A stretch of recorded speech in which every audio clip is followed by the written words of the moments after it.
just materials that are very common to find. Everybody kind of understands them. So that's where I think I am right now with my work. In the last couple of years, what I've done, since I don't have a lot of time in the studio, and at that time I was working full-time, I carry a sketchbook with me everywhere. So when I have an idea, I just write it down, and then when I have the time, I develop that idea. And usually how it works is that if I get invited to do an exhibition or a project, I usually go look at the space. I love to read about the history of the space, like who works there or who was there, what was that place before it became a gallery. And from there, I try to find like a concept to connect all those things that I like and make something for the space. So it's very site-specific. So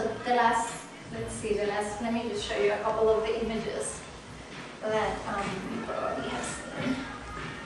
You guys will be on our website. Yeah. Yeah, okay, great. So,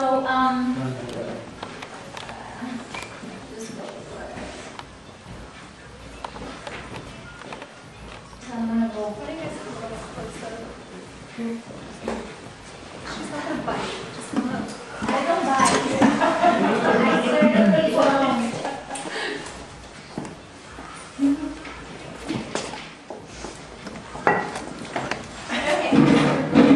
Sorry that this has to be like this, but this is a piece that I made for a gallery here on Atlantic Avenue. And what I wanted to do is, the show was about sort of design and architecture. So I wanted to use the gallery space, and they had this wonderful two-floor gallery, and underneath the top floor there's like this little alcove. So I wanted to create a space where the viewers could sort of feel embraced and warm. And the idea was just to make 3 circles. So I basically created a big circle, painting the wall and using carpet, and then I just had 2 bean bags.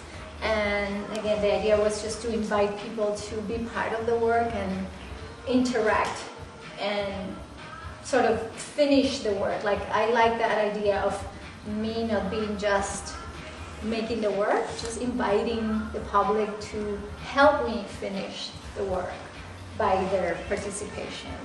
Can you talk about that a little bit more, about like how the artwork changes when you're inviting the public into it? Mm-hmm. You know, and maybe just maybe just the history about that a little bit. Okay. I think for some people. Oh, okay. Sure. Well, I can just mention a couple of the artists that maybe I love that they use that work, and maybe you can look into their search, Google them or something. But basically, I think this comes from the 60s, right? When it became very important for some artists to have or create a work that was more social, that invited everyone, that is fair to everyone, everybody's included. One of my major influences is Felix Gonzalez Torres. He was a Cuban artist that lived in New York in the 90s.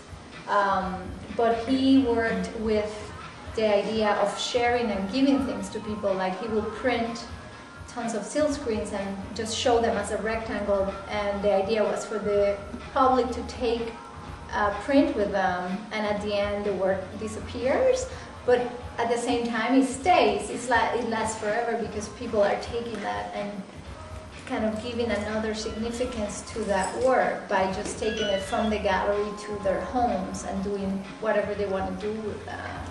So that, it really has a social content.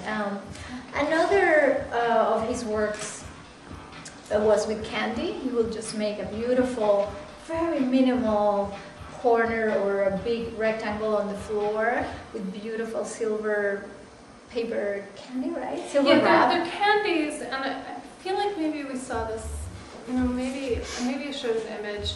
They're set in a corner, and they've been in a number of different museums, and so when you walk by, you're kind of, some people don't really, are a little scared to do this because you've been taught that, you don't touch the art, you don't go near the work. Yeah. So, you're grabbing candy and you're eating it and you're walking along, and it is this, and then the candy is consistently replenished. And it changes, right? Just like Rosanna's chairs would also change when people sit in them. And so there's a constant changing and replenishing that happens. And, it brings up a lot of ideas of this artwork shifting when there's a social interaction. But also, maybe what happens, if those beanbags get destroyed and you can't replace them, how, it's the same thing. Ideas like this come up with like Dan Flavin's light bulbs or the candies. Like, what if they can't replace them? Where it brings up a lot of interesting questions. So. But also, it makes the public see work, changes the way people see the work too, because it's not just like a beautiful piece hanging on the wall. It's more like you can step on it, or you can take it with you, and you can eat it. You can do whatever you want with it. So I think it just makes the art more universal. That at least is how I see it. It's for everyone, and I really like that idea of just making my work for everyone, not just for somebody that understands art. So, and I did have some funny moments during the opening when we had a lot of kids jumping from one beanbag to the other one. And people were like, "Oh, are you okay with that?" And I'm actually okay with it. If they don't get hurt, that's fine. I think children are very honest when they approach art. If they don't like it, they just don't even look at it. So I felt that was a good piece because of the reaction. They don't lie. So that was the first one. Then this was also another site-specific piece, and this was at Hunter, and this was an exhibition about painting. And they invited me, but I don't really consider myself a painter. My work changes so much, but I was happy to be invited. It was a very nice exhibition, so I asked if I could have a small room in the gallery space, and I would just create a painting there. And I basically took a can of spray paint and dressed in black, and I just started walking along the room until I finished the can of spray paint. And so the room became the painting. And then I also created, if you see here, a small edition on paper, and that I made here in the studio, but it was with the same color. But like Felix Gonzalez, I just wanted people to take that. It was like a segment of the wall, and I just gave them for free. And I'd sometimes go and visit friends, and I see that they have them in their offices. So it's nice to see how everyone uses them. And so at the end that it's painted over, it gets painted over, and maybe you could just touch upon that. Because it's like it's an ephemeral piece, so... Definitely. Oh yeah, that's definitely part of the way I approach work too. Like, I personally, I just don't like to have a lot of stuff. That's just the way I deal with our apartment and everything. So I just don't like stuff. So I prefer to give it away. I prefer that people have it than to have it stored in a box in my studio. That just, if someone can enjoy it, why would I just keep it in a box? That's basically why I did that. So what I wanted to do was just to give people like a souvenir of the exhibition. So they will